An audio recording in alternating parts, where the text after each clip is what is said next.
Well, good afternoon and a very warm welcome to the graduation ceremony for the class of 2011.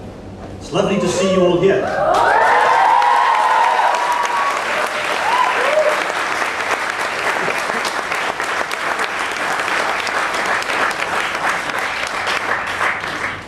I know that many of our guests have traveled a long way to be with us today, and I want to thank you for making these lengthy journeys and for being here on this day of celebration. Graduations, like all transitions, bring mixed emotions. There's the excitement of new opportunity, but also the sadness of farewell. The honorary president of the United World Colleges, Nelson Mandela, in his autobiography, once wrote these words: "I have discovered the secret that after climbing a great hill, one only finds that there are many more hills to climb. I've taken a moment here to rest, to steal a view of the glorious vista that surrounds me, to look back on the distance, but I can only rest for a moment, and I dare not linger, for my long walk is not yet ended." And so this afternoon, we take a moment to do what Nelson Mandela did, to take a moment of rest, to look at the glorious view. In the 1982 film, The World According to Garp, T.S. Garp mistakes graduate school for graduate school. I think that was not a bad mistake to make, for any graduation is a step in a process. Over and above all that the class of 2011 have learned here, and all that they have achieved, I believe that this experience, these 2 years, have had a profound impact on them. Friendships and memories made here will shape the course of your life. It's often struck me that if there was a house somewhere in the very middle of the Midwest of the United States, that during a rainstorm, 2 raindrops falling side by side could land on different sides of the roof. One could end up in the Atlantic Ocean and the other in the Pacific. Small influences here, the influence of a friendship, the influence of an experience, can allow an individual to shape the course of their destiny in astonishing ways.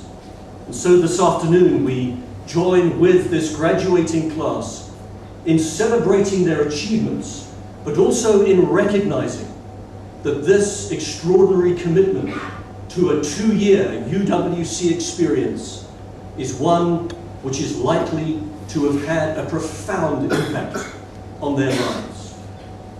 Over the years to come, our graduates will rely on the graduation which puts something in their hands, a piece of paper, a diploma.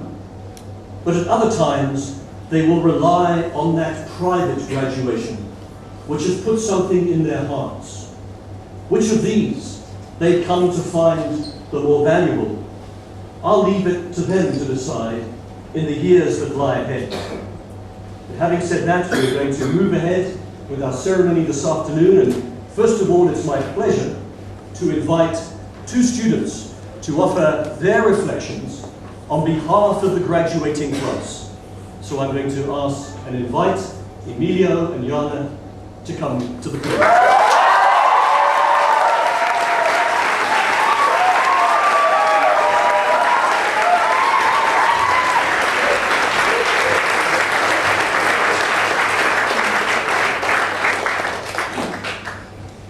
Nuki could be described as a jazz ensemble. First of all, Yana, don't you mean United World College, Mahindra College? Sorry. College? And yes, some voices are saxophones, others clarinets, and some very special few bassoons. We can't speak for all of us, but we can be certain that these 2 years have meant a tremendous amount to everyone. But what is this? The hill. The bubble, as some may say. Exactly. Let's break it down geographically. So we'll begin our tour with the AQ. Many of us are quite sick of it, really. Most of us. All of us. But once upon a time, it used to be a chilling space. Birthdays on the roof. Sliding bare-chested on the monsoon tiles. It was also the site of much controversy. Tense students would huddle around an anonymously written sheet of A4-sized paper posted on the blue board, Another spot of controversy has been the basketball court. which, innocent as it may have been in our first year, was torn asunder to the dismay of basketball enthusiasts, especially the female coordinators. There's also the football pitch. In addition to Pablo's football matches, we recall throwing colored Organic. powder on each other to celebrate Holi. In this year's Muki Premier League cricket tournament, we also saw a rare instance of interaction outside of our bubble, with the drivers, Sodexo staff, Akshara students facing off against two of our own teams. Oh, we've come to one of our favorite parts of campus, the cage. A chance to sample not only diverse music tastes, Eurotrash and Sophia's Latin hip-hop. but also Vincent's humor. Should we mention the Biodiversity Reserve, an excellent example of the flora and fauna indigenous to the Western Ghats? No one actually goes there regularly. Except, of course, Samaya. Perhaps a few running freaks. No, where the students really roam is the Wada side of campus. So there's the common rooms, a place to... Cook Maggie, check Facebook, and discuss those topics of real relevance to the world into the wee hours of the morning. such as, where are my socks? Where is my roommate sleeping tonight? We mustn't forget the courtyards. An area we saw transition from a shisha-oriented hangout to a strictly non-smoking zone. The Wadas are responsible for those cheesy phrases like, That's where my friends became my family. or for other creative use. If you know what I mean. When not into the Wadas, the sports facilities, or the AQ, the average student spends at least an hour a day in the cafe. One of the most popular dishes is chicken 65. By that we mean 65 different colors of chicken, all tasting the same. Although, we really can't complain. And the CAF doesn't only fill our stomachs. It's where we argue about college meetings, complain about the IB, and have our daily conversation with Santosh. When cat food is less desirable, we make our way to Gossip, the coffee shop. Where several of Rohit's regulars have really fulfilled the UW's ideals of cross-cultural interaction and understanding. The social center was reinvented this year with the addition of a foosball table. And, not to mention, game nights, where even Cyrus joined for the casual round of Twister.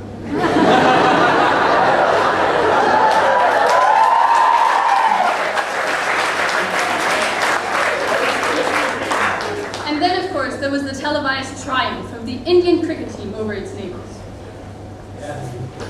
But, back to more serious matters. We finally arrive at where we are now. The MPH, both the beginning and the end of our tour. It all began with a reined-in college meeting, with the story of jackets which now no longer seem to fit. And then a few days later, during our first year show, we really established our place here, as our second years booed us off the stage. And we came dressed as zombie Teletubbies.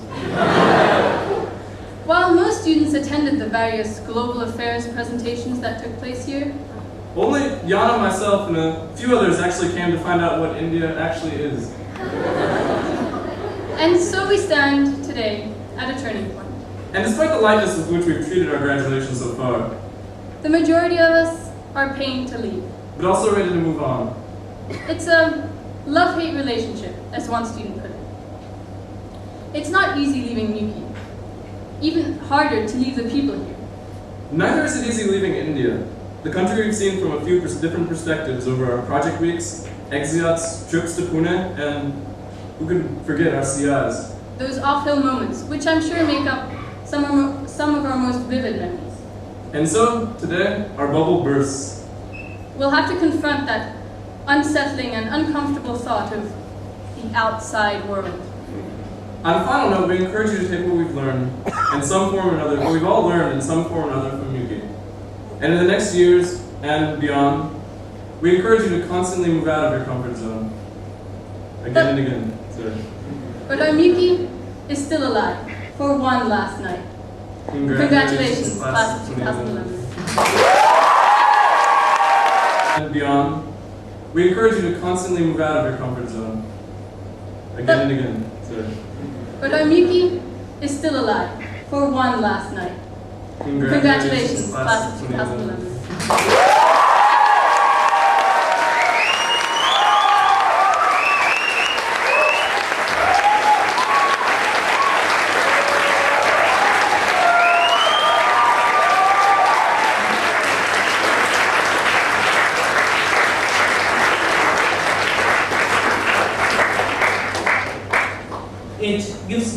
It gives me great pleasure to introduce Dr. Soumitra Bhattacharya, our chief guest for today.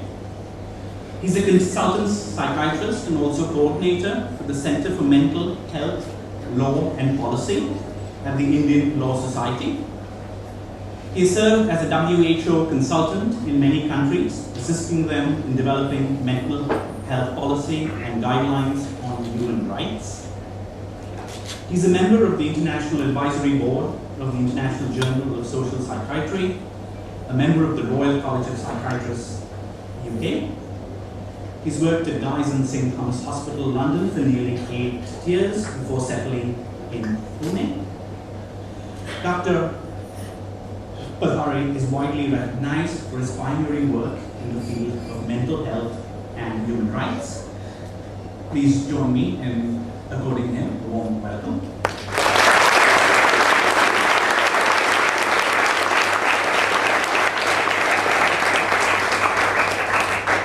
After the distribution of diplomas, Dr. Bhattacharya will give us a short speech. So, shall we start with the distribution of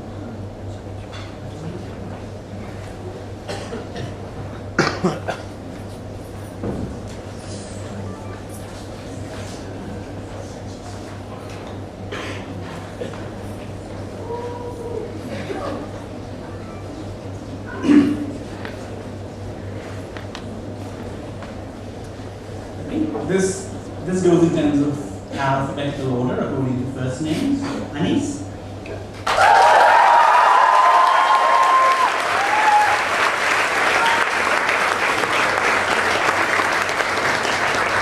Alejandro?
over to Dr.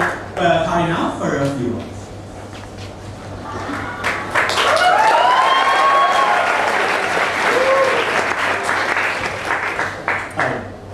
It's tiring, huh? Shaking hands and 100 times one after the other. It's a bit tiring. I haven't done this before.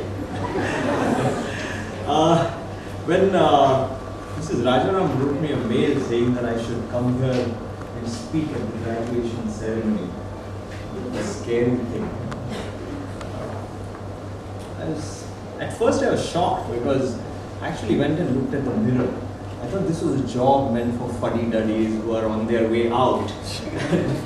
I actually had to check around. I mean, I know I have a few white hair, but I'm not exactly past my prime. So I wasn't sure what that meant, whether I was being given a hint that it was time to go, or whether it was something else. And then there was the fear.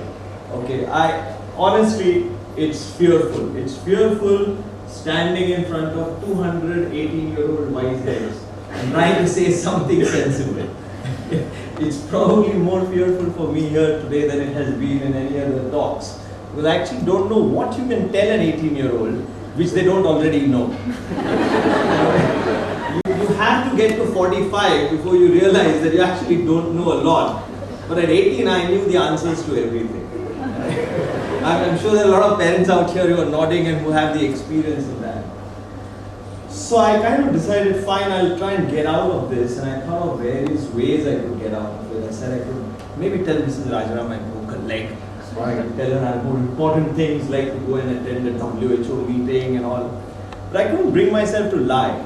I honestly couldn't bring myself to lie. So I told her, look, I'm afraid. I can't do this. And she said, don't worry, you'll be fine. Just be yourself. Which is very scary because just be myself is being a psychiatrist.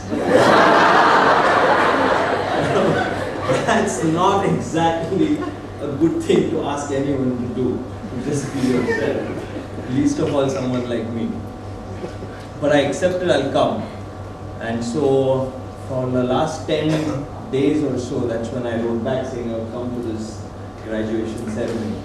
I've been biting my nails. I've actually run out of fingernails, because trying to write speech for this. And it's a difficult task. I have to actually confess that I don't have a speech.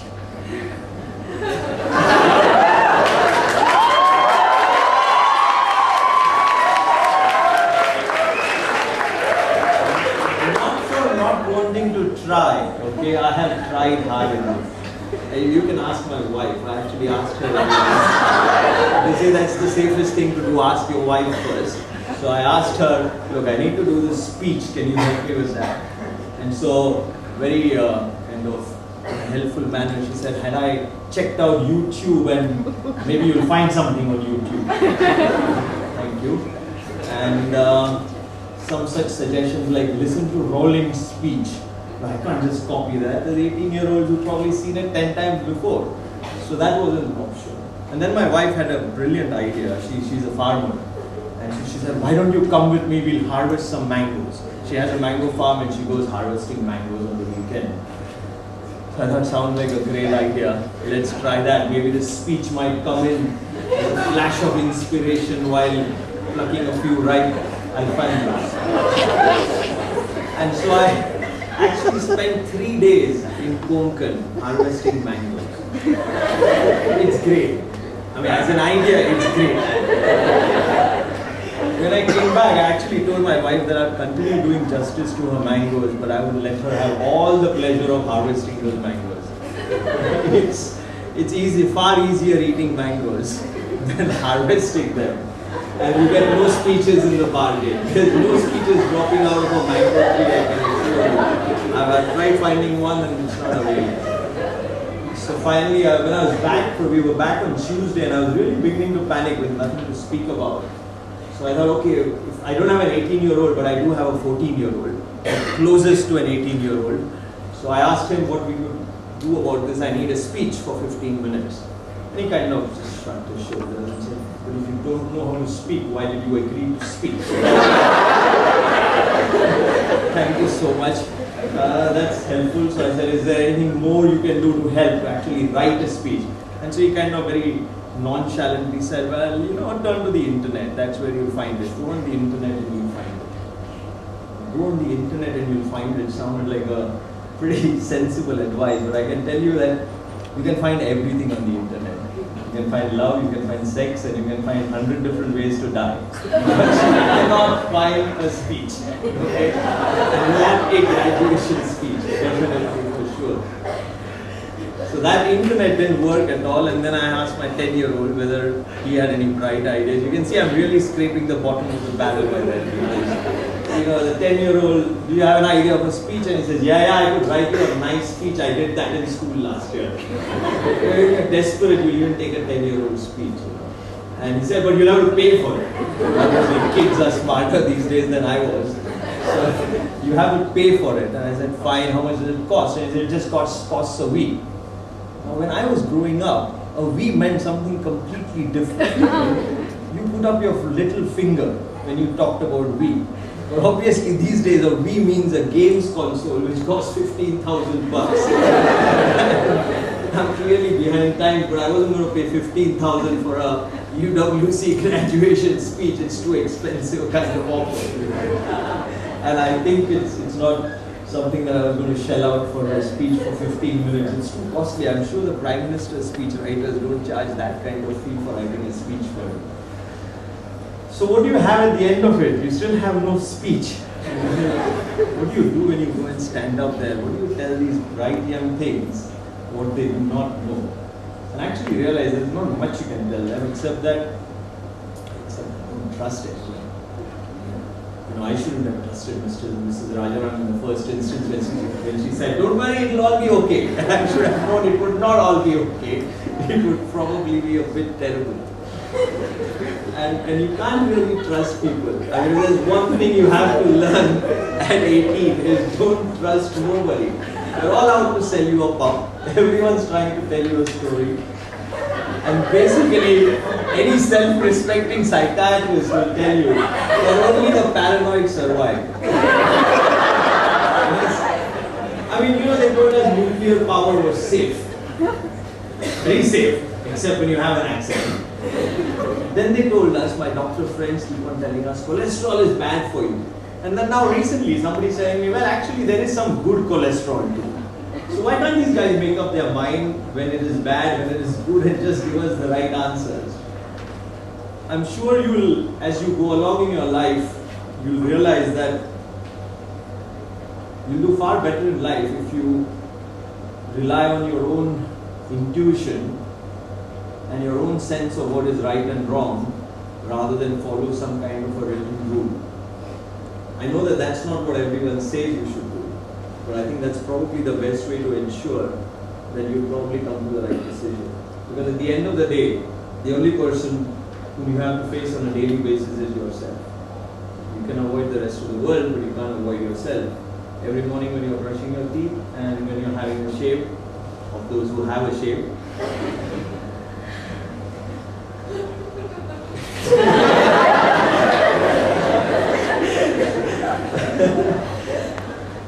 so what do I say? I really say do things with a passion.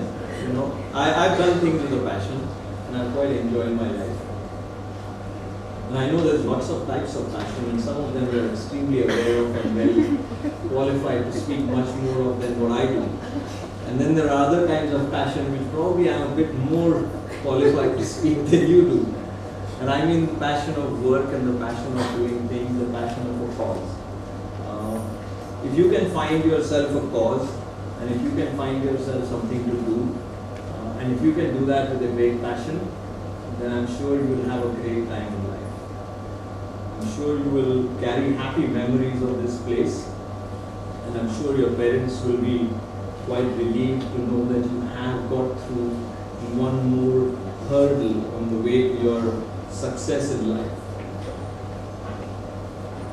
When I was reading this story, and I don't know who the author is, and there was this lovely story of an 18-year-old who said that at 18 he thought his parents were a great embarrassment. When you're 18, your parents are really an embarrassment. They say the wrong things at the wrong time.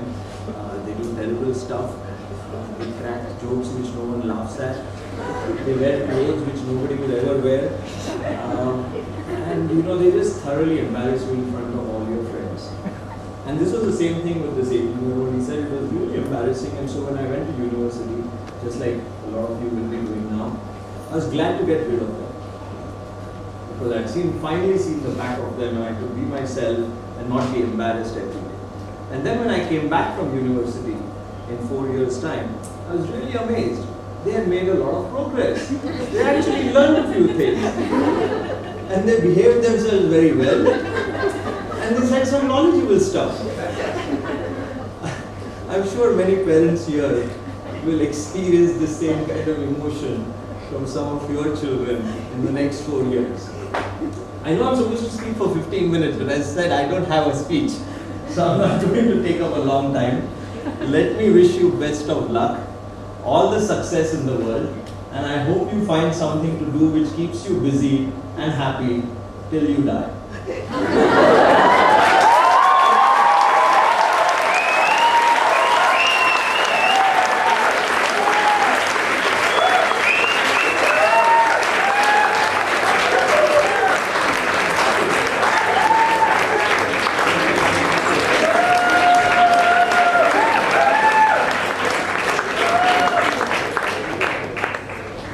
So on behalf of all of us, I want to offer our sincere thanks to Dr. Patare for his wise words, which came not in the form of a speech, but in the form of a very entertaining and I hope very memorable series of great insights. Thank you so much.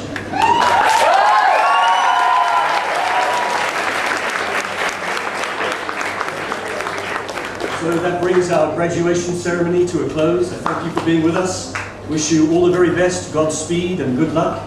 And there is some refreshments just outside the hall for those of you who are feeling a little parched. But thank you for being here this afternoon and all the very best.